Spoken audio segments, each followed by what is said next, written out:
সময় এখন 1:30 কাজলা থেকে রওনা দিলাম। একটু ঘোরাঘুরি করব, দুপুর হয়ে গেছে।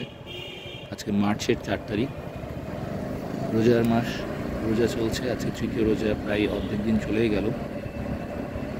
আমি আমার স্কুটি ইয়ামাহা রেজেডার 125, এটাতে নর্মালি ডে টু ডে লাইফগুলোতে ইউজ করি। নর্মালি মোটরসাইকেল চালানোর আমার খুব শখ, কিন্তু মোটরসাইকেল চালানো জানতাম না। ড্রাইভিং লাইসেন্সটা হাতে পাওয়ার সাথে সাথেই মাথায় ভূত উঠলো যে আমাকে যেভাবে হোক একটা মোটরসাইকেল কিনতে হবে। বাই দিস টাইমে অনেক দেখাদেখি করার পরে ঢাকার 60 ফিটে ক্রিসেন্ট এন্টারপ্রাইজের ইয়ামাহা শোরুমে যে দেখলাম, দুইটা বাইক খুব পছন্দ হলো। একটা ইয়ামাহা রেজেডার 125, মডেলটার নাম সিগনেসও বলে, আর একটা এরক্স 155, ওটাও স্কুটি, এটাও স্কুটি, তবে ওটার সিসি লিমিট বেশি, সিসি বেশি, এবং ওটার পারফরমেন্স অনেক ভালো, কারণ ওটাতে R15-এর ইঞ্জিন ইউজ করা আছে। তো গতকালকেই মনে হয় একটা ভিডিও দেখলাম, খুব পপুলার একজন ব্লগার, তার নাম হচ্ছে MSI ব্লগ, নর্মালি হচ্ছে সৈয়দ মোহাম্মদ ইকবাল তার নাম। তিনি খুব পপুলার একজন ব্লগার, মোটো ব্লগার, এবং খুব অনেক তার পরিচিতি।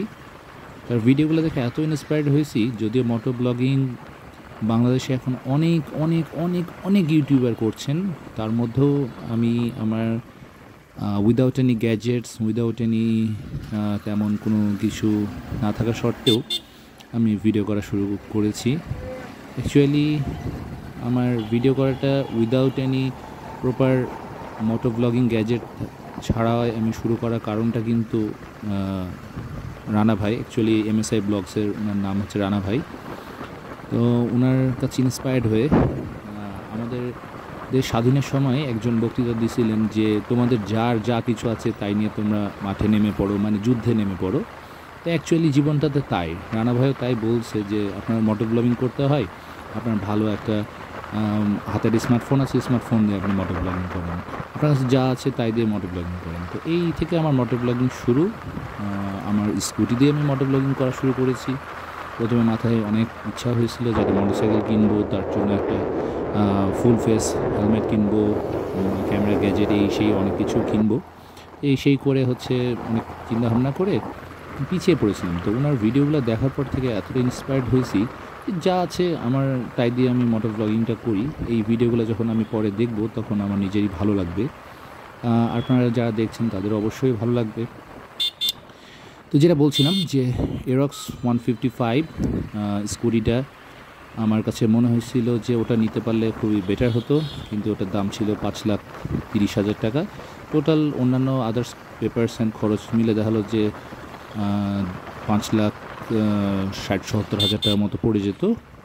এবং মানে আমি as a middle class man হিসেবে আমার নিজের টাকাতে কেনার দিক থেকে চিন্তা করলে দেখলে দেখা যায় যে আমি যে রেজেডার 125 কিনেছি, এটাই আমার কাছে অনেক একটা বার্ডেন হয়ে গেছে। কারণ নর্মালি এটা ইন্ডিয়াতে 90,000 কি 92,000 রুপি, সেখানে বাংলাদেশে এই মোটরসাইকেলটা ঢুকছে 2,70,000 টাকা করে পাওয়া যাচ্ছিলো। আমি যখন কিনি, আমার ফ্রেন্ড কিনছে 2,55,000 আশপাশে।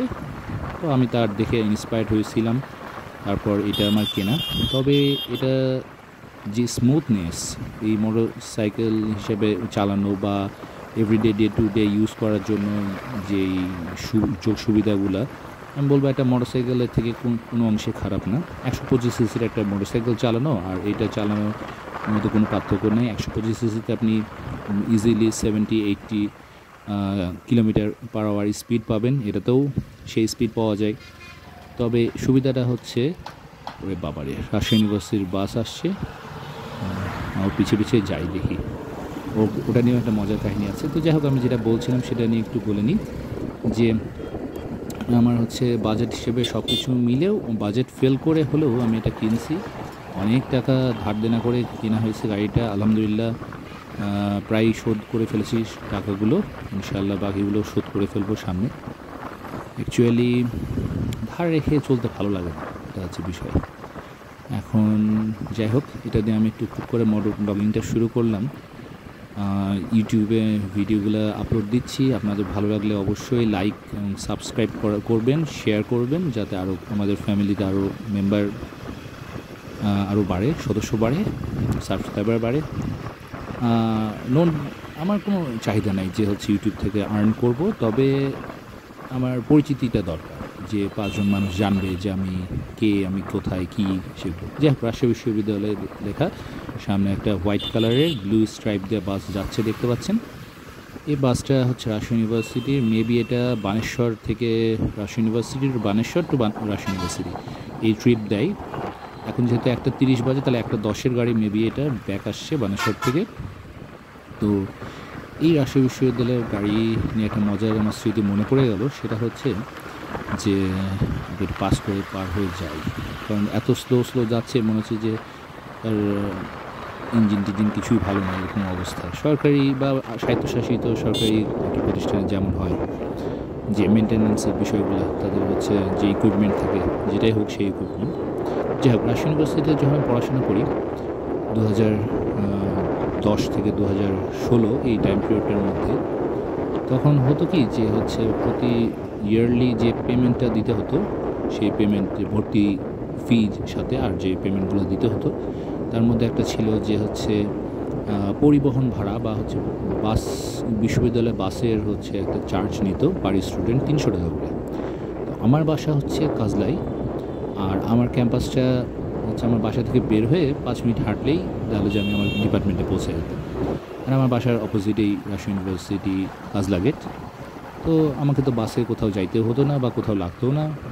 আর যে টাইমগুলোতে আমাকে সাহেব বাজার বা অন্য কোনো দিকে যেতে হলে দেখা হলো যে আমি অটো ইউজ করতে পারি। রাজশাহীতে অটো হচ্ছে টেসলা কারের সমকক্ষ। তো আমাদের গরিবের টেসলা হচ্ছে এই রাজশাহীর অটো। তো যাই হোক, তখন কী করতাম যে আমার কয়েকটা ফ্রেন্ড ছিল, নগর ফ্রেন্ড, তারা এবং আমি মিলে মাঝে মাঝেই অফ টাইমে বা হচ্ছে যদি এমন হতো যে আমাদের ক্লাস শেষ বা ওই সময় পড়াশোনার চাপ নাই, ইউনিভার্সিটি লাইফের কথা বলছি, তখন আমরা বাসে উঠে যেতাম। বাসে উঠে যে তাহলে যে বাস যতদূর যাচ্ছে আমরাও ততদূর যাচ্ছি, বাস আবার ফিরে আসছে, আমরাও ফিরে আসছি। মাঝখানে যদি বাস কোথাও যে থামে 10 মিনিট 15 মিনিটের ব্রেক দেয়, যেহেতু পয়েন্ট এ টু পয়েন্ট বিতে, যে পয়েন্ট বিতে 10 মিনিট ওয়েট করে, দিয়ে যারা ওখানে যাত্রী তাদেরকে নিয়ে আবার হচ্ছে 10 মিনিট পরে ফিরে আসে। তো ওই 10 মিনিট টাইমের মধ্যে আমরা যে যখন চা খেতাম, একটু আড্ডা দিতাম, আবার বাসে উঠে চলে আসতাম। তো এরকম করতে করতে অনেক কয়েকটা ট্রিপ দেওয়ার পরে প্রতি বছরই কয়েকটা ট্রিপ আমরা, মানে ফিক্সড কয়েকটা ট্রিপ আমরা ঘুরতাম। কারণ কি, আমাদের ওই নগর কিছু ফ্রেন্ডের কথা ছিল যে 300 টাকা করে চার্জ দিচ্ছি, তারা থাকতো বিনোদপুরে। তো বিনোদপুর থেকে ক্যাম্পাসে আমি না বাস লাগে না কিছু লাগে, তো এই যে 300 টাকা যে চার্জটা দিচ্ছি, সেই টাকাটা তুলতে হবে।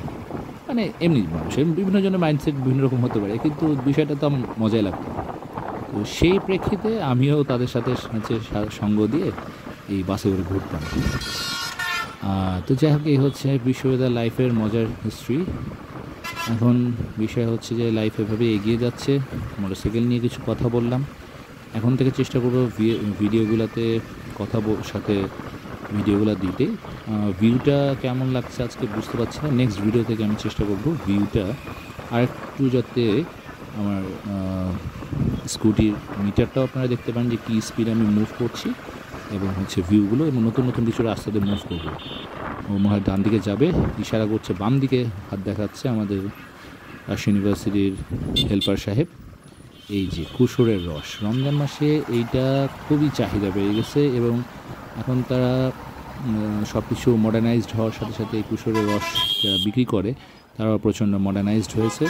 তারা এখন যেখানে যাবেন, যেহেতু সারাদিন মানুষ রোজা রেখে, বা রোজা যারা রাখে না তারাও দেখা হলো যে লোকলজ্জার ভয়ে যে গ্লাসে করে না খেয়ে বোতলে করে কালেকশানটা করে নেয় এদের কাছ থেকে, দিয়ে বাসায় যে খাই বা যে ইফতারি পরে খাই, যেভাবে হোক। যাই হোক, ধরছি আমি হচ্ছে 99% মানুষই রোজা রাখছেন, তারা হচ্ছে ইফতারিতে খাওয়ার জন্য এই শরবতটা নিচ্ছেন। তো তাদের জন্য এই রসালারও যে মডার্নাইজ হয়েছে, তার জন্য তারা হচ্ছে বোতল সিস্টেম করছে। বোতলের তারা চার্জ নেয় না, কিন্তু আমি হচ্ছে ওখানে রোজার আগে ইনস্ট্যান্টলি দাঁড়ায় খেলে যেমন দেখছি যতটুকু পাওয়া যায় তার থেকে কমে পাওয়া যায়। তো আজকে এই পর্যন্ত, নেক্সট ভিডিওতে